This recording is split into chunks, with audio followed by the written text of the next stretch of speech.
Shalom, selamat malam Bapak Ibu. Bersyukur kita malam hari ini kembali akan belajar firman Tuhan.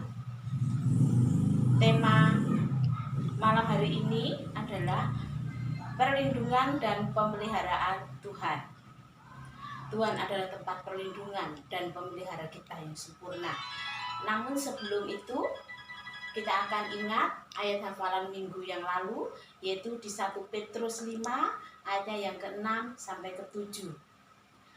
Karena itu rendahkanlah dirimu di bawah tangan Tuhan yang kuat, supaya kamu ditinggikannya pada waktunya. Serahkanlah segala kekhawatiranmu kepadanya, sebab Ia yang memelihara kamu. Jadi Tuhan inginkan kita merendahkan diri di hadapan Tuhan. Bukan sekedar rendah hati di hadapan Tuhan, tapi kalau kita di hadapan Tuhan, kita harus benar-benar merendahkan diri kita. Kita benar-benar mengaku bahwa kita tidak mampu apapun tanpa tangan Tuhan. Itu. Jadi semuanya kita harus berserah penuh pada Tuhan.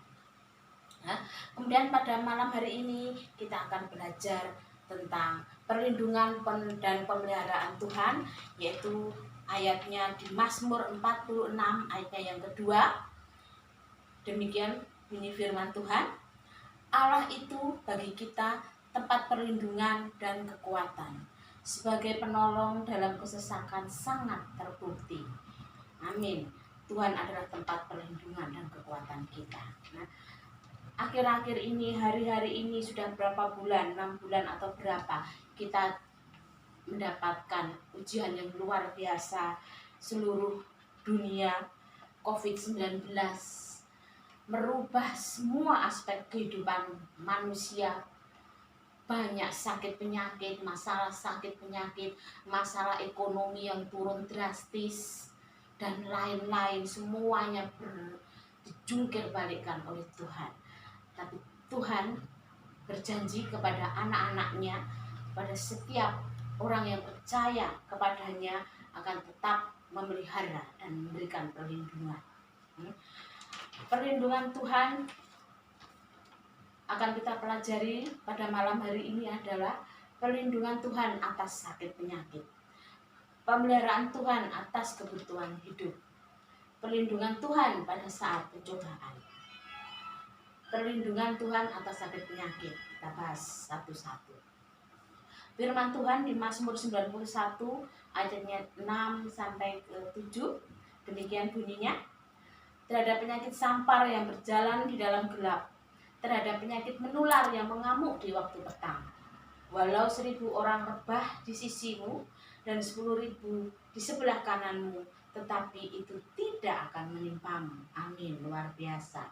Kemudian di Matius 8 ayat yang ke-17, hal itu terjadi supaya genaplah firman yang disampaikan oleh Nabi Yesaya, Dialah yang memikul kelemahan kita dan menanggung penyakit kita.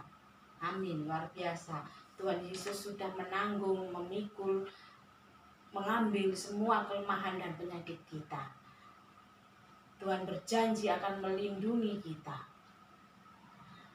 Namun demikian, Bapak Ibu Saudara, janji Tuhan adalah ya dan amin. Tidak mungkin tidak terjadi, tidak mungkin tidak digenapi. Namun demikian kita jangan sombong.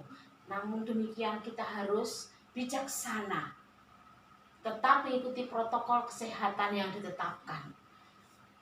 Memakai masker pada saat keluar rumah, kemudian mencuci tangan, sering mencuci tangan dengan sabun. Kita selalu menjaga jarak. Kemudian kita tidak menantang, tidak mencobai Tuhan dengan pergi ke mall, pergi ke pasar seenaknya sendiri. Tidak itu. Tuhan memberikan kita pikiran, memberikan kita akal, memberikan kita kemampuan untuk berpikir. Tuhan adalah memenuhi kita dengan rohnya yang penuh dengan disiplin, rohnya yang penuh dengan tertib, mematuhi aturan. Itu adalah roh dari Tuhan. Jadi jangan pernah kita mengandalkan Tuhan tapi kita ngawur, tidak tertib, tidak disiplin. Itu bukan itu yang Tuhan mau. Ya, Kita percaya, punya iman, Tuhan tetap memelihara kita, melindungi kita dimanapun. Tapi kita juga harus tertib, disiplin, sesuai dengan aturan-aturan. Oke ya. Itu. Kemudian yang kedua, pemeliharaan Tuhan atas kebutuhan hidup. Di Matius 6 ayatnya yang 31 sampai 32. Sebab itu janganlah kamu khawatir dan berkata, apakah yang akan kami makan? Apakah yang akan kami minum? Apakah yang akan kami pakai?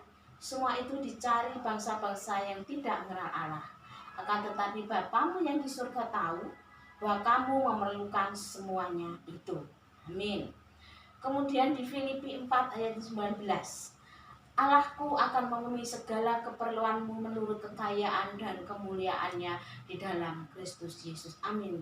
Janji Tuhan yang luar biasa. Kita amin, kita percaya itu, bahwa Tuhan tidak akan membiarkan kita kelaparan. Tuhan akan memenuhi kebutuhan hidup kita sehari-hari. Ya, Tuhan. Namun kita jangan mengandalkan Tuhan sekali lagi dengan cara ngawur. Kita mengandalkan Tuhan. Tuhan kan sudah janji, Tuhan mau memenuhi kebutuhan hidup saya tidur saja, saya tidak akan bekerja. Tuhan janji tidak demikian. Tuhan memberi modal ke kita, badan yang sempurna, tangan kaki yang sempurna, badan sehat, pikiran normal, pikiran sehat, itu modal. Itulah talenta yang Tuhan beri. Kita harus mau bekerja, kita mau mengusahakan, kita mau berusaha.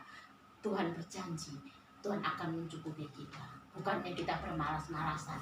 Tuhan sangat benci orang malas. Ya. Yang ketiga, perlindungan Tuhan pada saat pencobaan. Di 1 Korintus 10 ayat yang ke-13, pencobaan-pencobaan yang kamu alami ialah pencobaan-pencobaan biasa yang tidak melebihi kekuatan manusia. Sebab Allah setia, dan karena itu Ia tidak akan membiarkan kamu dicobai melampaui kekuatanmu. Pada waktu kamu dicobai, Ia akan memberikan kepadamu jalan keluar, sehingga kamu dapat menanggungnya. Amin. Kemudian di Mazmur 23 ayat yang keempat, demikian firman Tuhan. Sekalipun aku berjalan dalam lembah kekelaman, aku tidak takut bahaya, sebab Engkau besertaku. Gadamu dan tongkatmu, itulah yang menghibur aku. Tuhan memberikan kita kekuatan pada saat kita mendapatkan ujian, mendapatkan persoalan, mendapatkan masalah, mendapatkan kesulitan. Tuhan berjanji, Tuhan akan memberikan kepada kita jalan keluar. Jalan keluar, Tuhan berjanji, ya dan amin. Tuhan akan selalu memberikan kita penghiburan. Tuhan tahu banget, Tuhan tahu betul seberapa kemampuan setiap kita menanggung masalah, menanggung persoalan, menanggung ujian. Mbak Yayu 10 kemampuannya, Salindri 9 kemampuannya, si B itu 8, si A itu 15, tahu betul. Jadi jangan pernah khawatir, apapun permasalahan yang kita hadapi, Tuhan tahu persis, itu tidak melampaui kekuatan kita. Ya, tapi sungguh sangat bersyukur kita memiliki Tuhan yang memelihara kita dengan sempurna.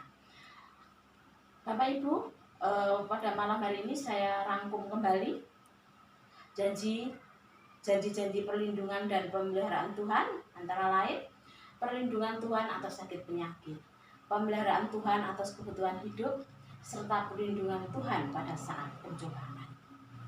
Demikian firman Tuhan. Shalom.